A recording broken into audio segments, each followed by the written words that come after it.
қылмыстық процесс кафедрасының аға оқытушысы Әлімбеков Қазбек Мейрамбекұлы тергеулік қарап тексерудің түсінігі және түрлері атты бейне дәрісін оқимын. Қарастырылатын дәріс сұрақтары: бірінші, сотқа дейінгі тергеп-тексерудің тергеулік қарап тексерудің түсінігі және мақсаты. Екінші, тергеулік қарап тексеруді жүргізудің ерекшелігі. Қылмыстық процесс кодексінің 219 бабы қарап тексеру қылмыстық құқық бұзушылықтың іздерін және өзге де материалдық объектілерді табу және анықтау, оқиғаның жағдайын анықтау және іс үшін маңызы бар мән-жайларды айқындау мақсатында сотқа дейінгі тергеп-тексеруді жүзеге асыратын адам жергілікті жерді, үй-жайларды, нәрселерді, құжаттарды, тірі адамдарды, мәйіттерді, жануарларды қарап тексеруді жүргізеді. Қарап тексеруді жүзеге асыратын адамның нұсқаулары осы тергеу әрекетінің барлық қатысушылары үшін міндетті.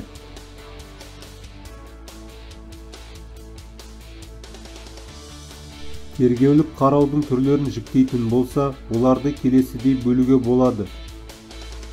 Қарау объектілері бойынша: оқиға орнын қарау, мәйітті табылған жерінде сырттай қарау, заттарды қарау, құжаттарды қарау, жануарларды қарау, оқиға орны болып табылмайтын жерлер мен орын жайларын қарау, қылмыс іздерін немесе ерекше белгілерін анықтау үшін куәландыру адамның денесін қарау.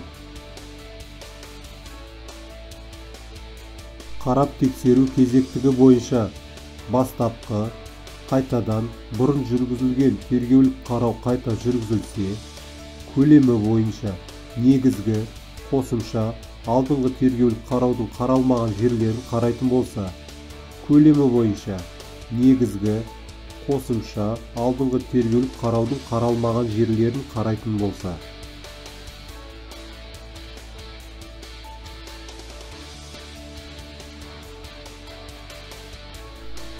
Тергеулік қараудың мақсаттары мыналар: қылмыс іздері мен басқа да дәлелдемелік заттарды табу, оқиға ортасын анықтау, іс үшін маңызы бар басқа да мән-жайларды айқындау, тергелінетін оқиғаның мән-жайын, сипатын анықтау үшін ортамен тікелей танысу, қылмыс іздері мен заттай дәлелдемелерді табу, бекіту, алу және баға беру, жалпы және жеке версияларды шығару үшін бастапқы ақпараттарды алу.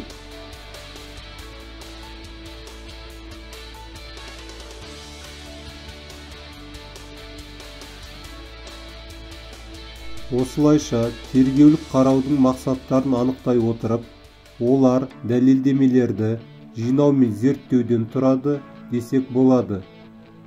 Қарау кезінде жиналған дәлелдемелердің негізінде тергеуші тергеліп жатқан оқиға мен оған қатысушылар туралы, қылмыскердің жасырынған жерлері туралы, ұрланған мүліктері мен басқа да дәлелдемелік маңызы бар объектілердің тығылған орындары жайлы қылмыстың салдары мен басқалар туралы версиялар құрады.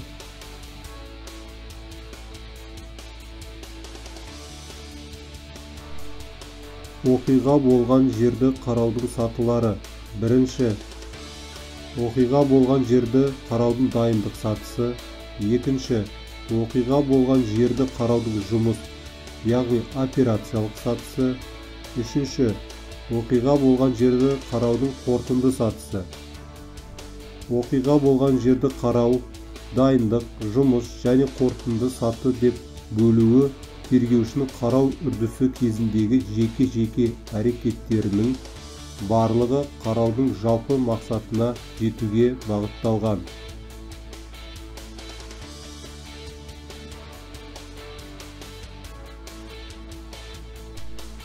Оқиға болған жерді қараудың дайындық сатысы.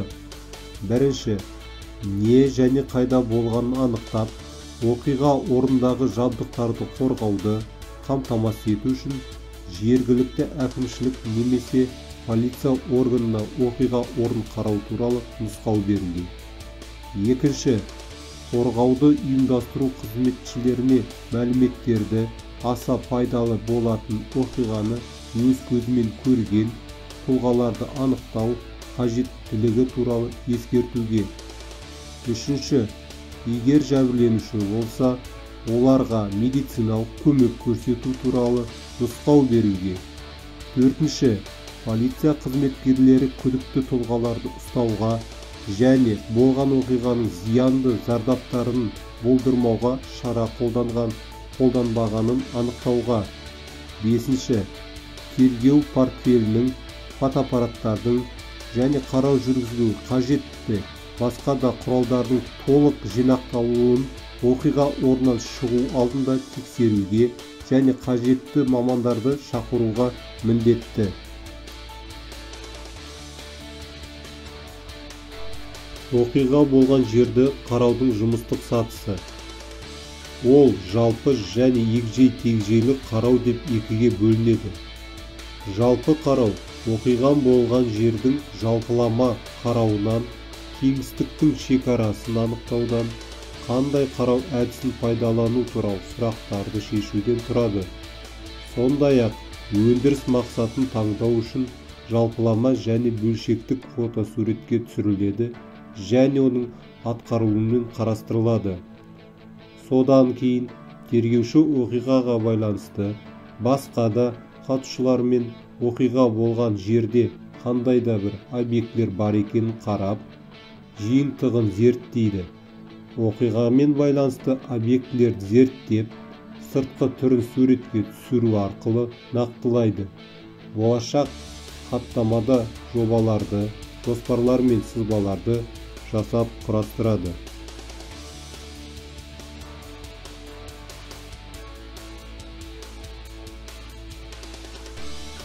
Оқиға болған жерді қараудың қорытынды сатысы.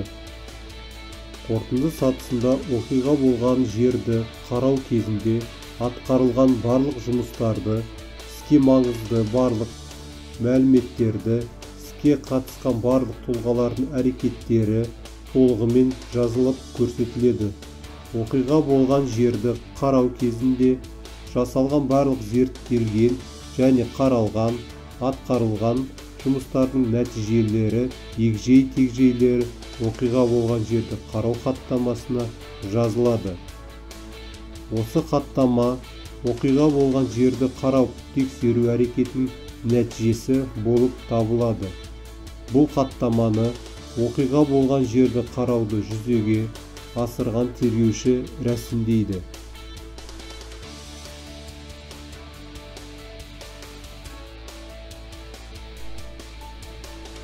Оқиға болған жерді қараудың ерекшеліктері. Оқиға болған жерді қараудағы версиялар. Оқиға болған жерді қарауда қолданылатын техникалық криминалистикалық әдістері мен заттары. Оқиға болған жерді қараудың қорытындыларын бекіту, яғни фиксация, жалпылама фотосуретке түсіру болып табылады.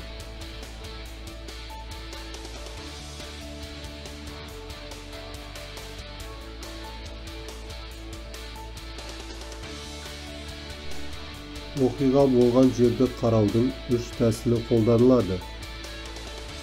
Біріншісі концентрлік. Оқиға орнын спираль бойынша шетінен ортасына дейін қарау. Екіншісі эксцентрлік. Оқиға орнын спираль бойынша ортасынан шетіне қарай қарау. Үшіншісі фронтальды.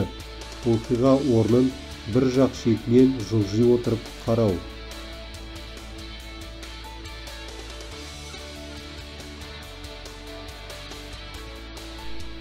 Қараудың нәтижелерін белгілеудің жеке және жалпы құралдарын айыра білу керек. Жалпы бекіту құралдарға жатады. Олардың көмегімен тергеуші оқиға орнындағы жалпы суретін, қылмыс жасалған жердің жағдайын, оқиға орнындағы объектілердің барлық жиынтығын бекітеді. Бұндай бекіту құралдарына оқиға орнын қарау хаттамасы, оқиға орнының сызбалары және жоспары, схемасы, оның фотосуреттері және бейнежазбалары жатады. Бекіту және құралдарына оқиға орын жеке объектілерін қарау нәтижелерін белгілеуде қолданылады. Масштабтық суреттер, суреттеу.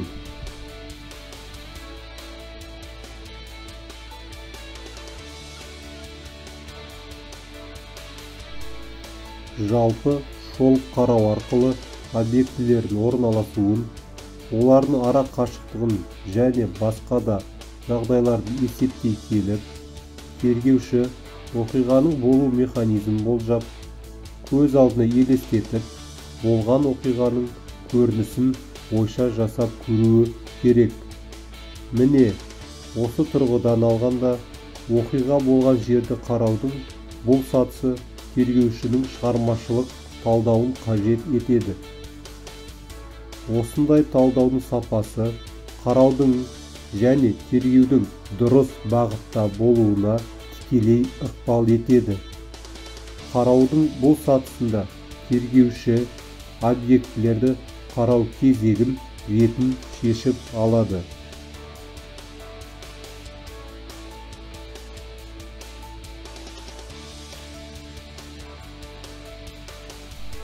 Оқиға болған жерді қарау барысында зерттеліп бекітілуге жататындар: аула бедерлері, рельеф, оқиға болған жердің табиғи және жасанды шекарасы, үй-жайдың жанындағы қосымша құрылыстардың оларға баратын және келетін жолдарының орналасуы мен сипаты, сол жердегі заттардың кеңістікте орналасуы, олардың бір-біріне қатысты жағдайы және арақашықтығы, заттардың мақсаттылық тұрғыдан орналасуы, қылмыс және қылмыскердің іздері, негативтік жағдайлар.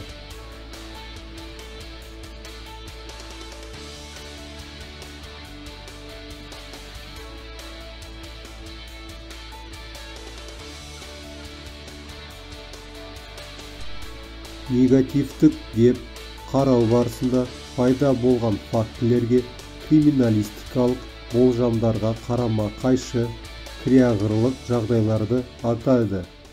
Негативтік жағдайлардың екі тобын ажыратуға болады. Нақты жағдайда қажетті іздер мен заттардың болмауы, мысалы, пышақ салынған мәйіт маңайында қан іздерінің болмауы. Нақты жағдайларда бөгде заттардың оқиға болған жерден табылуы, бұл жағдай үшін әдеттен тыс болуы. Негативтік жағдайларды оқиға болған жерден табудың мағынасы өте зор.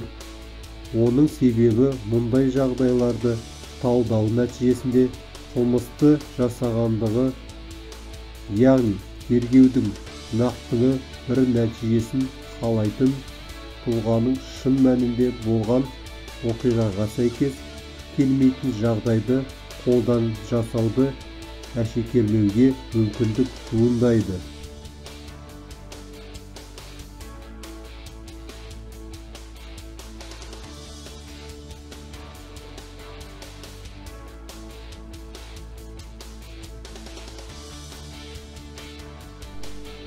Оқиға болған жердің схемасы мен жоспарын жасаудың негізгі талаптары.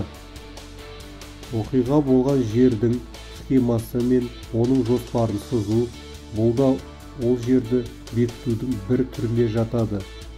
Сызбада оқиға болған жерді қалай болғанын, сол түрінде нақты көлемдерін көрсете отырып, орнын орналасу ерекшелігін сол қалпында қағаз бетіне түсіру болып табылады. Бұл оқиғаның қай жерде қалай болғандығы мен айғақ заттардың қай жерде қалай жатқандығын анықтауға, жәбірленушіні мен күдіктінің берген жауабын тексеруге көмектеседі. Кей жағдайда жауап алу барысында күдікті өздері жауабын қағаз бетіне сызып көрсететін болса, ол сызба мен оқиға болған жерден алынған сызбаны салыстырып тексеруде тергеушінің салыстырмалы дәлелдеу әдістеріне жатады.